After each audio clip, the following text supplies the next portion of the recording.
Abonnez-vous sur notre chaîne YouTube Kadhafi Moumoudi pour ne rien manquer. Une grand-messe qui permet autant de motiver les équipes, surtout mettre en avant les idées les plus novatrices. Députés nationaux, sénateurs, membres du gouvernement, les chefs des regroupements et partis politiques de l'Union sacrée étaient autour du président de la République, Antoine Félix Tshisekedi Tshilombo, au chapiteau de la Cité de l'Union africaine. Les chefs de l'État ont commencé par faire la restitution du processus de Luanda, dont le président rwandais avait prié par son absence. Pour le président Tshisekedi, la RDC reste intransigeante à la discussion avec le M23 et tous les moyens seront mis en œuvre pour récupérer toutes les localités sous contrôle du M23 soutenues par le Rwanda. D'où l'appel à l'unisson pour sauver Congo-Kinshasa.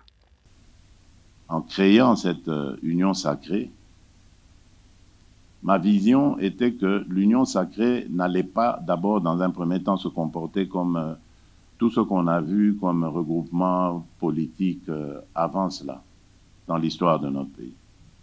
Je voulais qu'on se distingue, que nous ayons une attitude différente de ce qu'on a toujours vu ici. Une attitude altruiste, tournée vers l'intérêt d'abord de notre peuple. Moi, j'avais mis toute mon énergie, et vous le savez, à créer cette union sacrée. J'ai pris des risques, vous le savez, parce que nous étions dans une coalition. Et lorsque j'ai vu que cette coalition me tirait vers le bas et ne me permettait pas de servir mon pays comme je l'entendais, j'ai donc lancé un appel à mes compatriotes, appel auquel vous avez tous répondu. Mais moi, je ne lançais pas un appel au partage des privilèges. Je lançais un appel à construire ensemble ce pays. La plus haute autorité politique de l'Union sacrée a demandé à tous de se doter d'une nouvelle mentalité afin de répondre aux attentes du peuple. Félix Antoine Tshisekedi a appelé à bannir les antivaleurs et à se réengager aux valeurs pour lesquelles l'Union sacrée a été créée, à savoir le peuple d'abord.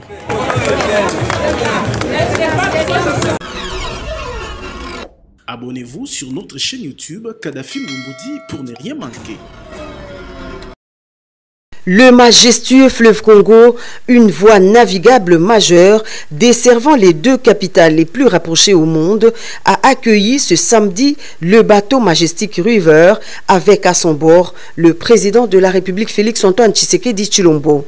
Direction Brazzaville, capitale de la République sœur du Congo, pour une visite de travail de quelques heures. C'est sur le coup de 12h30 que le président de la République est arrivé à Brazzaville. À l'accostage, le rituel protocolaire respecté, le président Félix Tshisekedi a été accueilli par Anatole Colinet Makosso, Premier ministre congolais, accompagné des membres de son gouvernement ainsi que des diplomates RD congolais accrédités en République du Congo.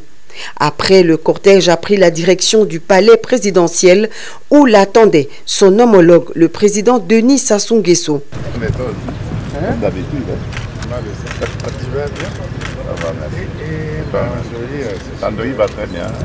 Quelques heures passées en aparté pour un huis clos au cours duquel les deux chefs d'État ont procédé à un large échange de vues sur les questions d'intérêt commun. Félix Tshisekedi Tshilombo et Denis Sassou Nguesso se sont félicités des conclusions de la 10e session ordinaire de la commission mixte spéciale défense et sécurité entre les deux pays tenue du 10 au 13 novembre 2024 à Kinshasa, des travaux axés sur la dynamique de renforcement du bon voisinage. Pendant ces 4 heures de tête-à-tête, les deux chefs d'État ont également abordé la situation qui prévaut à l'est de la République démocratique du Congo, avec un accent particulier sur l'état du processus de Luanda. À ce sujet, le président Denis Sassou Nguesso a réitéré son soutien aux efforts de médiation du président angolais João Lourenço. En outre, il a exhorté les parties à poursuivre et à privilégier les négociations en cours, une des voies dans la résolution des conflits. Deux préoccupations de la presse des deux pays soumises aux deux chefs d'État. La construction sur le fleuve Congo d'un pont route-rail devant relier Brazzaville et Kinshasa. Le président Félix Antoine Tshisekedi Tshilombo rassure. Tout va bien, le projet se porte bien. J'ai eu le temps de m'en enquérir auprès du ministre concerné, Jean-Jacques Bouya, qui m'a mis à la page. Et donc, si tout va bien, le 15 janvier, il y aura une grande réunion à Kinshasa qui sera destinée à harmoniser le régime fiscal et douanier pour pouvoir se mettre d'accord sur les principes et pouvoir enfin démarrer. La question sur le crédit carbone est une stratégie commune à adopter afin de scruter les possibilités pour que les deux Congos qui partagent en commun la forêt du bassin du Congo puissent bénéficier des dividendes liés au crédit carbone. Le président Sassou Nguesso répond. Et vous savez que le bassin du Congo est très bien placé sur ce plan, surtout les deux Congos, la RDC. Il y a les plus grandes forêts et les tourbières, et le Congo, puis Brazzaville aussi, qui a sa part de forêt et de tourbières. Et il s'agit là des richesses très importantes pour l'Afrique. On constate malheureusement que jusqu'ici, le carbone des pays africains était au rabais. Nous croyons que le moment est venu pour que les peuples qui protègent ces écosystèmes, surtout les écosystèmes forestiers et les autres richesses, surtout les forêts, les peuples qui les protègent pour le bien de l'humanité, et nous pensons qu'en contrepartie, ils devraient en tirer des résultats substantiels pour leur développement. C'est dans la soirée que le chef de l'État, Félix Antoine Tshisekedi Tshilombo, et toute la délégation qui l'accompagnait ont regagné Kinshasa, la capitale. Abonnez-vous sur notre chaîne YouTube Kadhafi Moumoudi pour ne rien manquer. La République démocratique du Congo s'est dotée d'une nouvelle compagnie nationale d'aviation Air Congo qui va passer des vols essentiellement domestiques à des dessertes régionales et internationales. La cérémonie d'inauguration du vol passager d'Air Congo a été rehaussée de la présence du président de la République Félix Antoine Tshisekedi Tshilombo à l'aéroport international d'Ondjili. La nouvelle compagnie nationale d'aviation est le fruit d'un partenariat Air Congo Ethiopian Airlines. La République démocratique du Congo est majoritaire avec 51% des parts et l'Éthiopie en a 49. Le vice-premier ministre des Transports Jean-Pierre Bemba a invité le chef de l'État à inaugurer le vol d'Air Congo à bord d'un Boeing 737-800. Le président de la République a communié avec les passagers à destination de Lubumbashi. Air Congo dispose de 2 Boeing 737-800. Sa flotte va s'agrandir avec 6 avions en 2025.